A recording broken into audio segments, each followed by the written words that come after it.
Bhojpuri industry के superstar singer और actor Rakesh Mishra का नया गाना मकई के अलावा SRK म्यूजिक से आया, जो आते ही धूम मचाने लगा है। दोस्तों वीडियो में बने रहिए, आगे हम और बात करेंगे, लेकिन उससे पहले अगर आप चैनल पर नए हैं तो चैनल को सब्सक्राइब, वीडियो को लाइक, शेयर और कमेंट जरूर करें।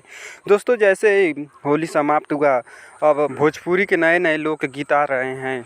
राकेश मिश्रा का यह गाना बहुत प्यारा है। इस गाने के वीडियो में राकेश मिश्रा के साथ पारुल ठाकुर नजर आ रही हैं, जो काफ़ी लाजवाब लग रहा है। गाने के वीडियो में पारुल ठाकुर लाल रंग की साड़ी पहनी हुई दिख रही हैं। होली के बाद राकेश मिश्रा का यह पहला गाना है जो खूब वायरल हो रहा है। राकेश मिश्रा और पारुल ठाकुर ने इस गाने के वीडियो में खूब मेहनत किया है ताकि दर्शकों का मनोरंजन हो सके।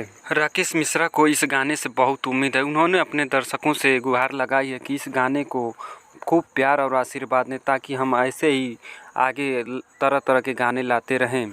हम हमेशा कुछ नया करने का प्रयास करते हैं, जिससे आप लोगों का मनोरंजन होता रहे। अगर अब तक आपने इस गाने को नहीं सुना है तो SRK म्यूजिक यूट्यूब चैनल पर जाकर सुन सकते हैं। दोस्तों पूरा वीडियो देखने के लिए धन्यवाद। मिलते हैं अगले वीडियो में, तब तक के लिए जय हिंद।